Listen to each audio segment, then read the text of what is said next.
de Deus, hoje, num texto de um livro histórico, livro de Atos, no Novo Testamento.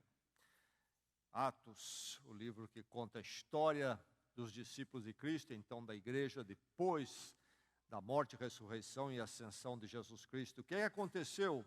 O que aconteceu com aquele povo que seguia Jesus, uma vez que ele já não estava mais presente?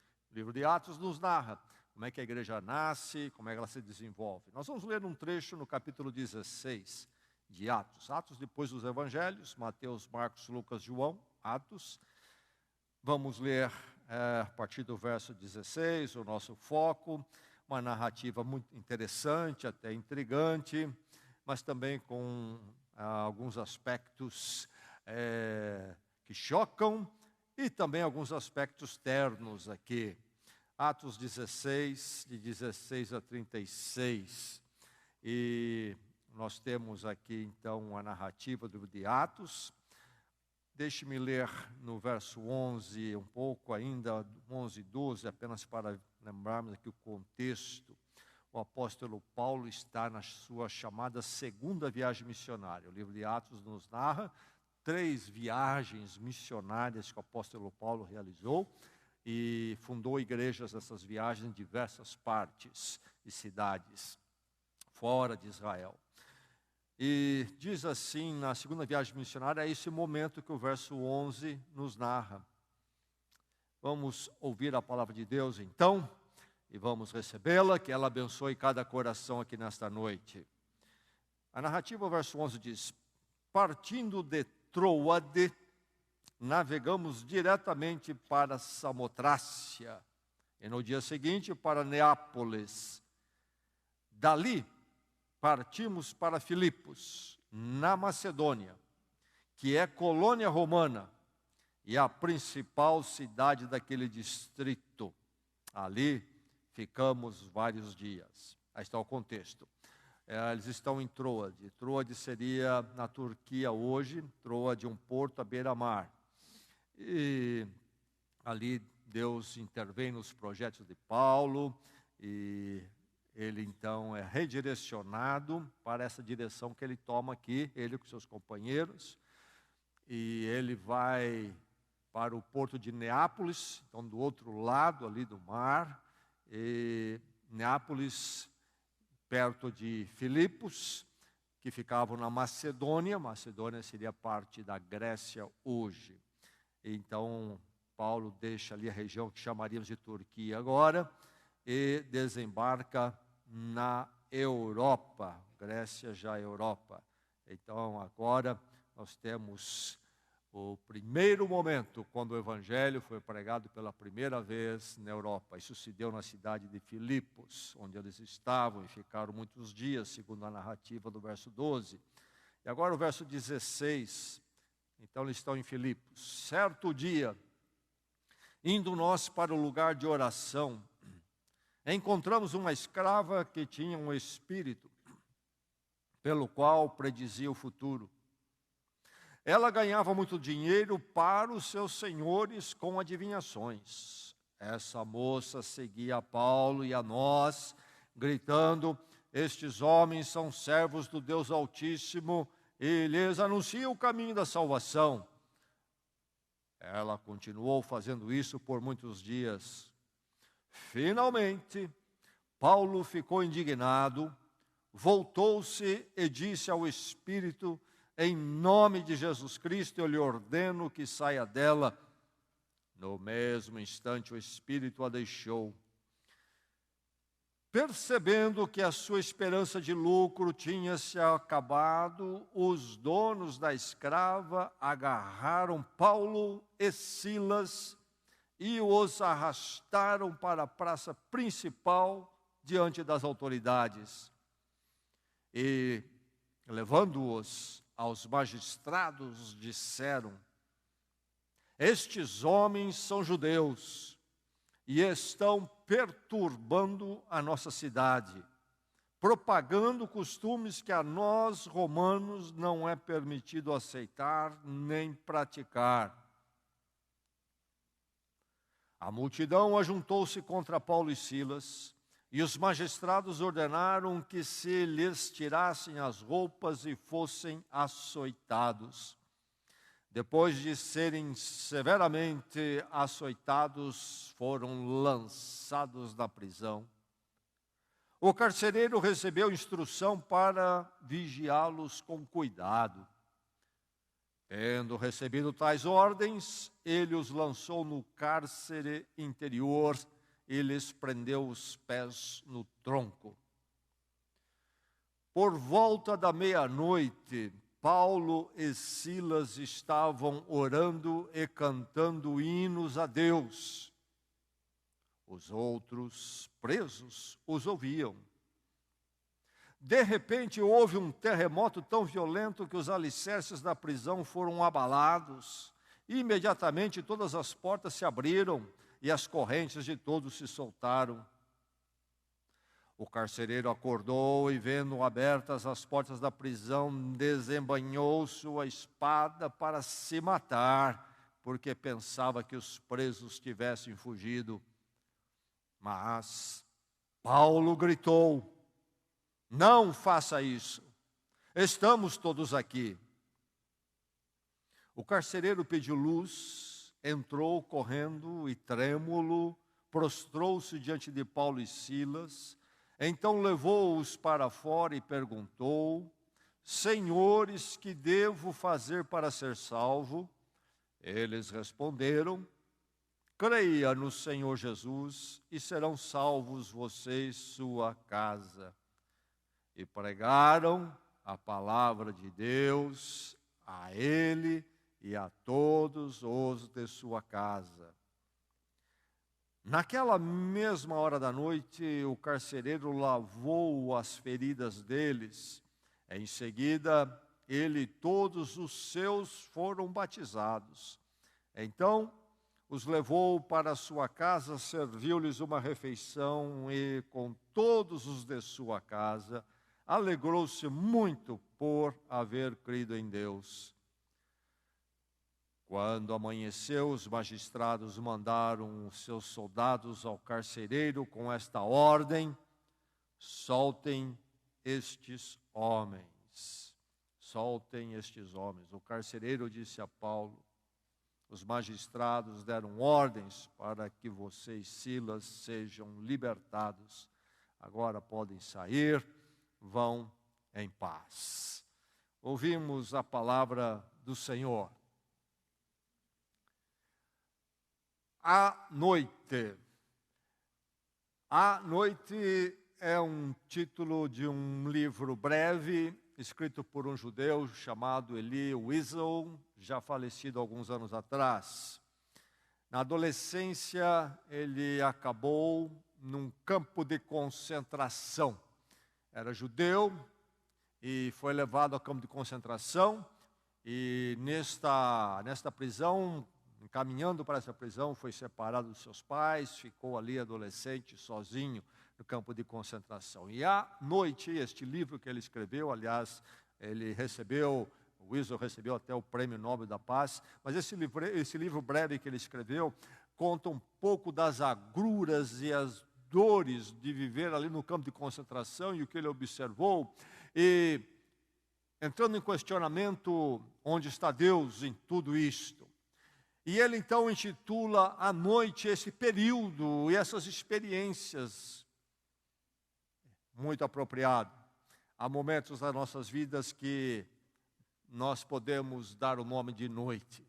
Quando as trevas descem, o sol não brilha e parece que não se pode ver nada, não se entende o que está acontecendo, por que toda a adversidade que veio sobre nós. À noite. Aqui nós temos a narrativa de Atos, contando o que se deu com Paulo e Silas. Estavam acompanhados também do autor de Atos, que era o médico Lucas, mas Paulo e Silas estão em foco. Nós temos aqui uma situação onde a noite surge.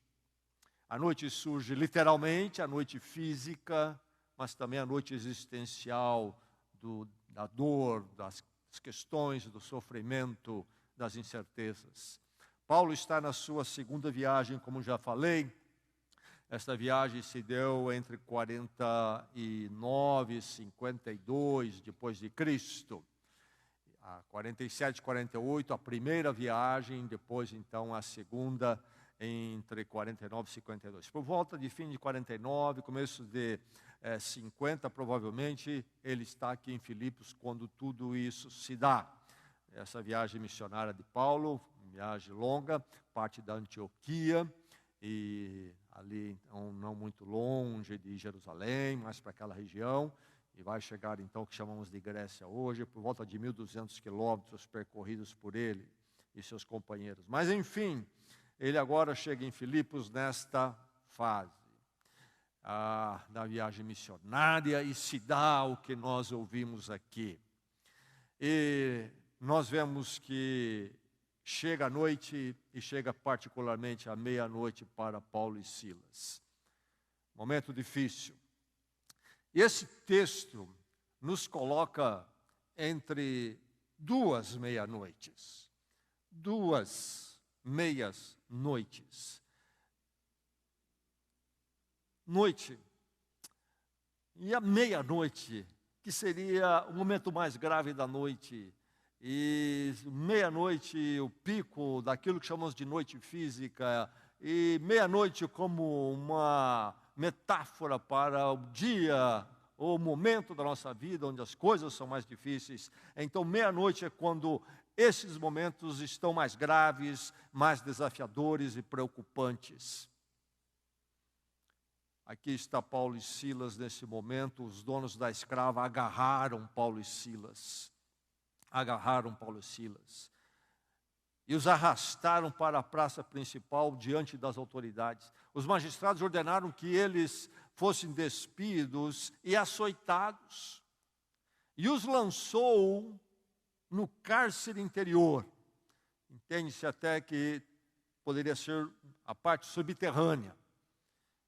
Lá foram colocados para que ficassem com mais segurança preso, não escapasse.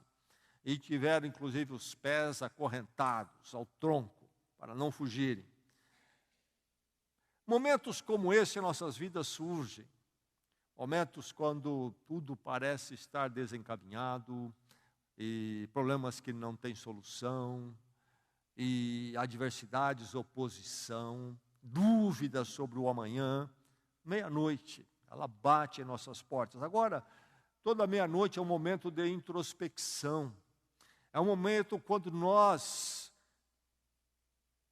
entramos em reflexão e perguntas que não fazemos nos bons tempos, quando o sol brilha, quando tudo vai bem na vida. A meia-noite é o momento quando nós entramos num exame da alma e das nossas crenças, como nunca entramos antes. É o momento de introspecção. A meia-noite chega para nós, e quando chega, nos lhe impõe a introspecção.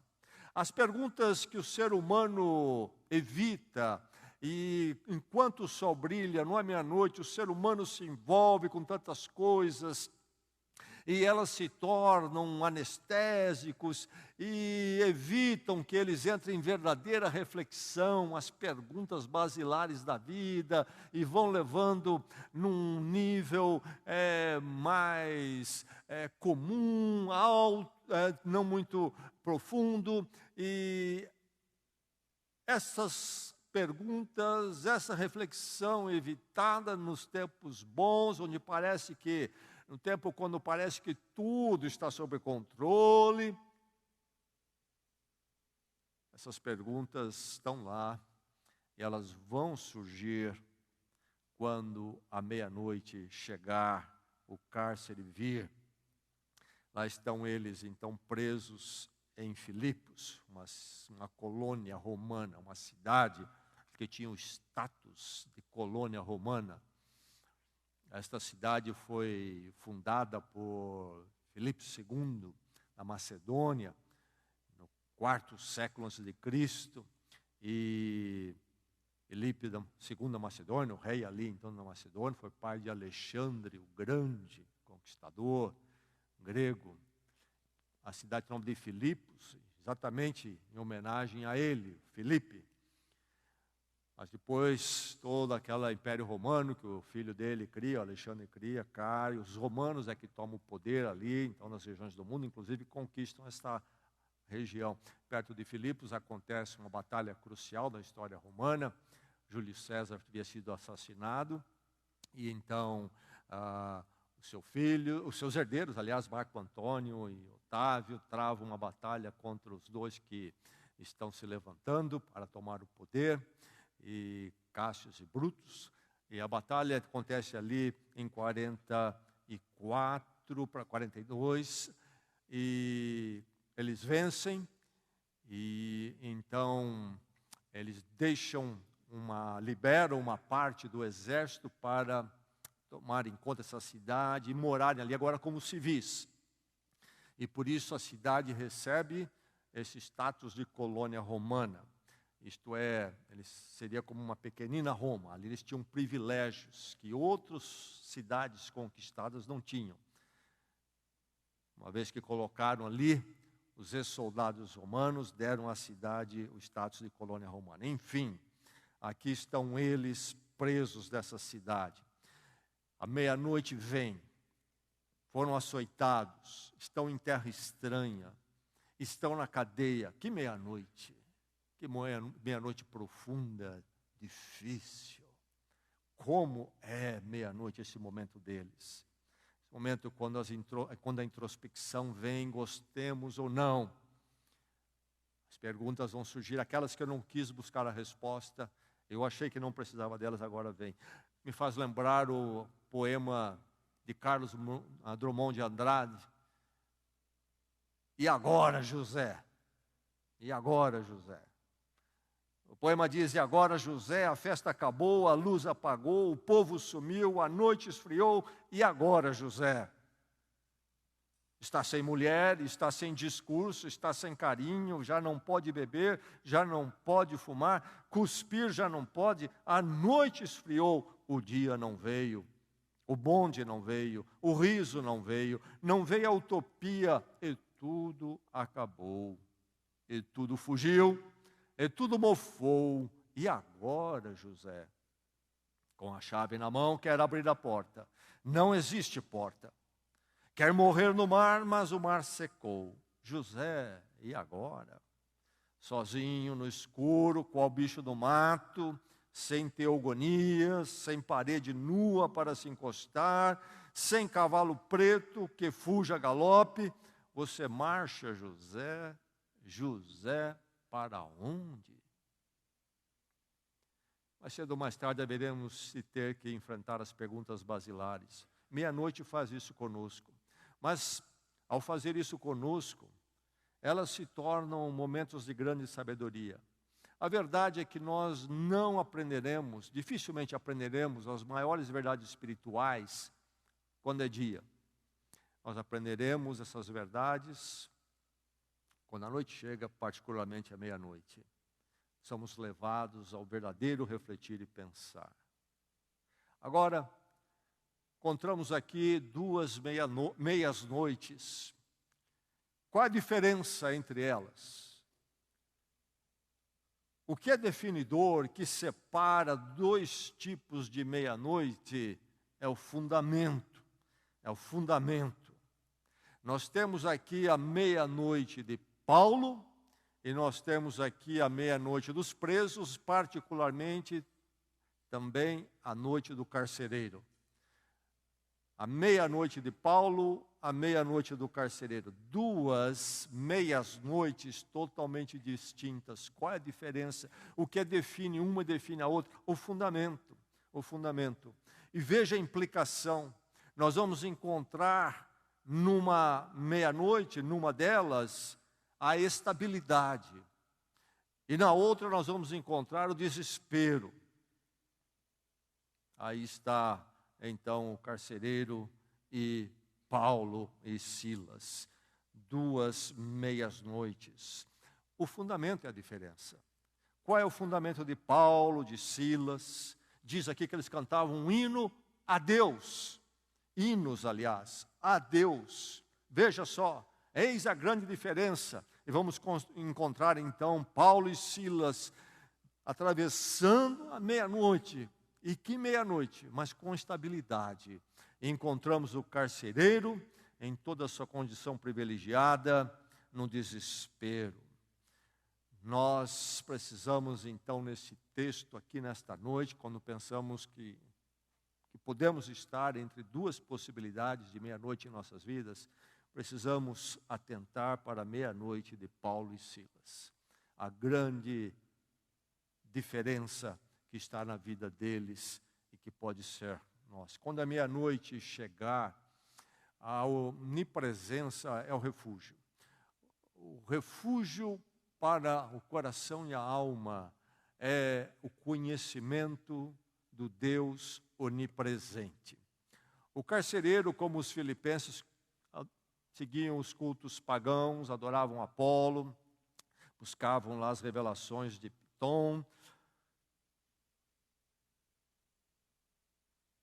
Deuses pequenos, não onipresentes, deuses que pareciam muito com o próprio ser humano, mas Paulo e Silas se voltam para Deus, que Deus é este. É o Deus Yahvé. O nome de Deus, que Paulo conhecia tão bem, sendo judeu e um rabino, o nome de Deus do Velho Testamento, que se aplica a Deus como aquele que entra no pacto com o seu povo, aliança com o seu povo. E nós encontramos a expressão desse Deus, ou de Deus, Yahvé, a expressão maior e o cumprimento de Deus Yahvé em Jesus Cristo. Jesus diz na ceia, antes da sua morte, naquela noite, que o cálice é o seu sangue da nova aliança, o novo pacto. Deus que pactua conosco em Cristo, na sua graça.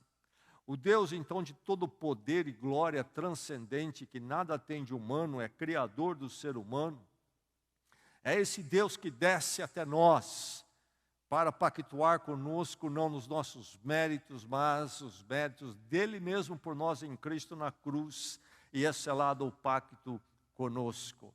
Aí está a diferença, o carcereiro não sabia disso, conhecia ali os deuses pequenos, dos pagãos, e estava lá naquele politeísmo, naquele misticismo. A diferença aqui é que Paulo e Silas conhecem esse Deus onipresente e um Deus gracioso. Paulo está longe de Jerusalém, cidade onde ele estudou, onde ele atuou como rabino, e onde também ele serviu e conheceu a igreja de Jesus Cristo. Ele está longe também de Antioquia, a igreja, essa cidade que o enviou para essas viagens missionárias. Longe de todo mundo. E agora num cárcere, ele e Silas estão isolados ali em terra estranha, cidade estranha. Solidão, sozinhos, sim, mas não. Porque eles sabem que o Senhor está com eles ali. Por isso eles podem cantar hinos a Deus. Na meia-noite, o refúgio é a onipresença. Aquela hora mais difícil, lembrarmos e vem à nossa mente a verdade da palavra de Deus, que Deus em Cristo nos ama e estará conosco todos os dias até o fim dos tempos. E Ele pode estar, porque Ele não é um ser humano, nem um Deus criado pelo ser humano. Ele é onipresente e onipresente em graça e misericórdia.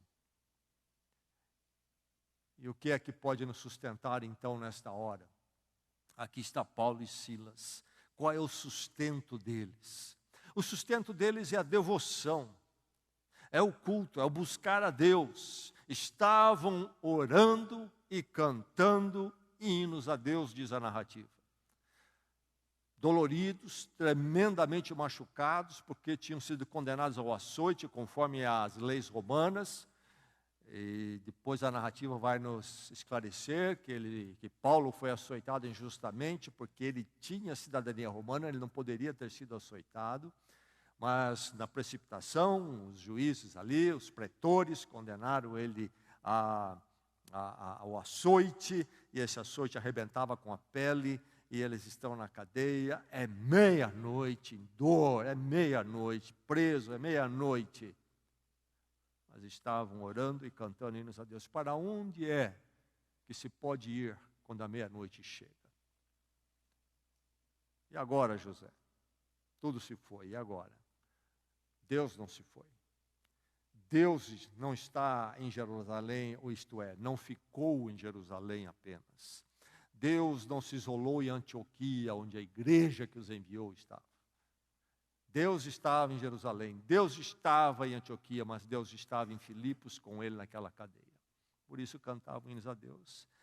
Quando a meia-noite chega, eles vão à devoção e não à lamúria. Eles vão à devoção. A devoção, quando nos voltamos para Deus, ela nos leva a transcender a circunstância. Sim, a circunstância está presente. A meia-noite continua sendo meia-noite. Não estamos aqui dizendo que a meia-noite do crente é menos dolorida em termos de ser meia-noite do que de um incrédulo. Meia-noite é complicada, é difícil para o crente.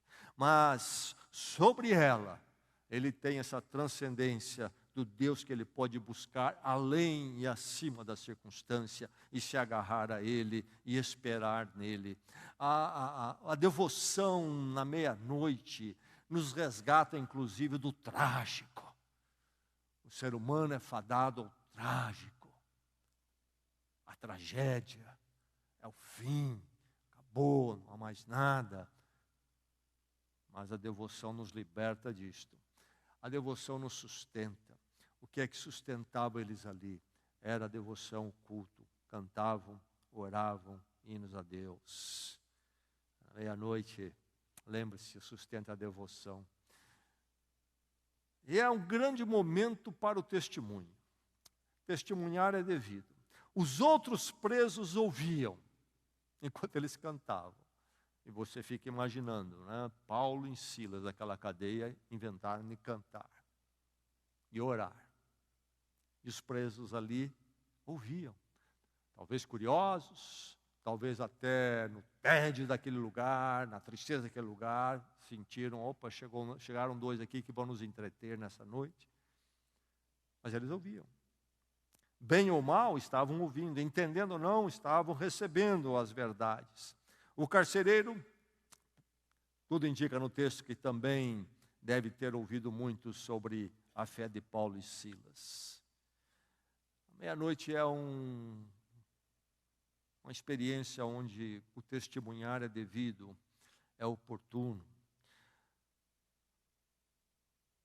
Há um livro escrito anos atrás, décadas até, muito conhecido, o Arquipélago de Goulart, de Solzhenitsyn, não é? Este escritor russo que foi criado na igreja ortodoxa como cristão, mas abandonou a fé, se tornou intelectual, e aí durante o regime comunista na Rússia ele acabou também lá na prisão do Gulag, né, um tipo de campo de concentração, sofreu muito ali, e num dado momento ele é acometido de um câncer, parece-me que intestinal, e ele vai para a cirurgia no hospital da prisão, e à noite, depois da cirurgia, pós-cirúrgica, ele está ali deitado e passa por ali um médico chamado Boris Kornfield. E no livro ele narra o diálogo entre ele e Boris, o Dr. Boris. Ele na cama, num hospital de prisão, cirurgia complicada, e este médico. E este médico, naquele momento, na conversa, leva Solzhenitsyn de volta à fé. A fé. Solzhenitsyn, tornando-se intelectual, abandonou a fé. Mas quando a meia-noite chega, o testemunhar ganha uma outra dimensão. Ali ele ouviu, no leito, recuperação da cirurgia, numa prisão, ali ouviu novamente a sensatez da fé e voltou-se para ela. Se nós estamos na meia-noite, o nosso testemunho tem um impacto maior nas pessoas, essa é a grande verdade. Elas sabem a nossa situação, e ao ouvir em nós a devoção e a onipresença de Deus, eles são impactados com o nosso testemunho de uma forma que não são, em geral, se nós não estamos na meia-noite, estamos no dia da vida. Mas aquele que está também na meia-noite, quando nós não estamos, o outro que está, que momento oportuno para ele ouvir. Ele vai dar ouvidos, vai ficar atento, é um dos momentos mais oportunos. Quando eu faço visita hospitalar, e faço isso há tanto tempo, quantas vezes, passando quarto, mais gente, às vezes internado, num quarto mais coletivo, oro ali com quem eu fui visitar, e alguém diz, pastor, ora por mim também. Meia-noite, no hospital todo mundo quer oração. Quem nunca quis saber, quem nunca pensou nas questões maiores, não entrou em introspecção. Ali, ora por mim, pastor. Quando eu participava com um grupo de homens da igreja, fazendo cultos aqui na detenção municipal, cadeia municipal, nós fazíamos cultos, reunia ali talvez 40 presos. Deixe-me dizer que nenhum preso recusava oração, aliás, todos eles pediam oração. Meia-noite. Hora do testemunho. A meia-noite exige o testemunho, porque se não for a onipresença do Deus gracioso em nós ou no outro, para onde é que se vai? E é um momento eficiente, eficaz, porque é um momento em que se entra em introspecção, impacta as pessoas e elas se abrem para as verdades maiores, e mais é oportuno, não é verdade? E aí o carcereiro diz, o que devo fazer? Este homem era um militar aposentado, tudo indica, e estava encarregado da prisão. É muito interessante visitar Filipos, as escavações, visitando lá muita escavação, o grande teatro, e esse carcereiro, então, pergunta a ele o que devo fazer. A questão de minutos, esse carcereiro não estava nem um pouco interessado no que Paulo e Silas tinham para dizer. Mas chegou a meia-noite para Paulo e Silas, e chegou a meia-noite agora para ele também. Agora, o que devo fazer? Nunca se esqueça, testemunhar é devido quando a meia-noite chega na sua vida ou na vida de alguém. De onde vem nosso alento quando a meia-noite vem? O grande alento nosso é a comunhão. É a comunhão. Paulo e Silas cantavam. Que bênção. Não ter que cantar sozinho. Cantavam. O verbo fala de pessoas, aqui então no plural, cantavam, eles cantavam juntos. Não sei se cantavam bem, se cantavam mal, se faziam em vozes ou cantavam em uníssono, mas a verdade é que eles cantavam. E a verdade também é que cantar hinos a Deus é um direito e um privilégio de todo cristão, independente de como ele canta. Bem, mal, as coisas mais maravilhosas que tem a igreja cantando é o cântico congregacional. Nós temos às vezes números especiais, então irmãos com mais habilidade nas suas vozes, etc., cantam. Mas nada como o cântico da igreja de todo o povo de Deus, cultuando em cântico, com as vozes que nós temos, que talvez não servem para cantar aqui em cima, mas é o louvor que Deus quer ouvir e precisa ser ouvido, o povo de Deus cantando. Paulo e Silas cantavam. A comunhão entre eles era o grande alento, não sozinho. Eu espero nunca ter que cantar sozinho, e que eu possa sempre cantar com o povo de Deus ou com um irmão. Nada como estar na comunhão. Na comunhão não de uma profissão comum. Não a comunhão de recursos financeiros significativos iguais. Não a comunhão do mesmo esporte no que se tem interesse, mas a comunhão do mesmo Deus onipresente, graça em Cristo Jesus. Paulo e Silas cantavam juntos. 2 meia-noites aqui. Nós temos o carcereiro entrando no desespero. E nós temos Paulo e Silas estabilizados. O carcereiro entra em desespero, porque vê que a cadeia se rompeu, os presos podem fugir. Diante da lei romana, ele pagaria com a sua própria vida se os presos escapassem. Por isso, ele já quer tomar a iniciativa do suicídio. Desespero. Não há esperança. Paulo e Silas, equilibrados, estão na devoção, estão testemunhando, estão em comunhão. O alento, um encoraja o outro,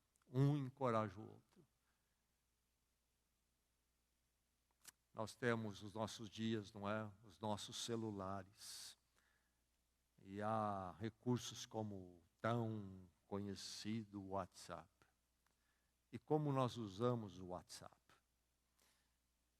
E usamos para tantas coisas supérfluas, até medíocres.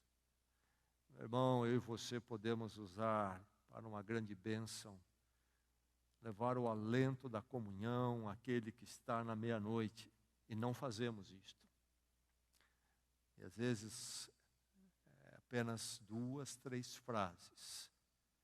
Grande alento. Uma pessoa passou por meia-noite na nossa igreja, a questão de dias atrás.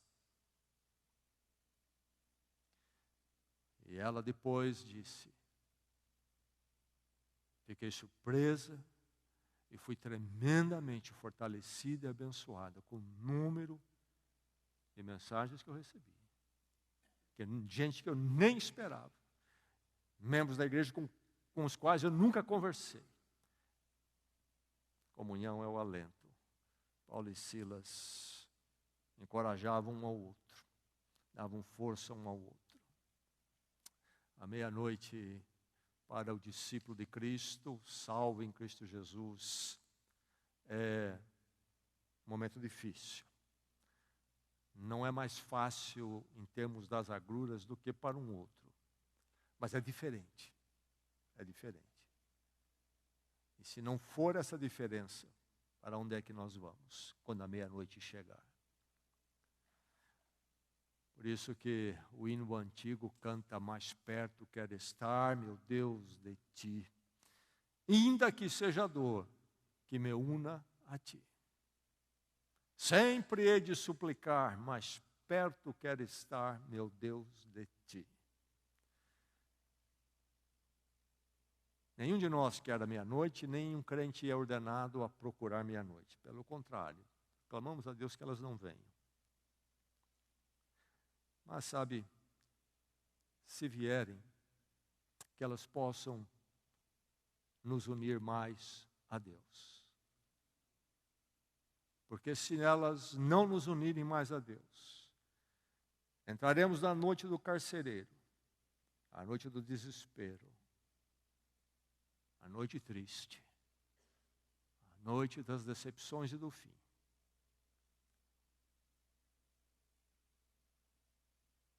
Mas se formos levados ao Senhor, ali nós encontraremos a esperança e o conforto.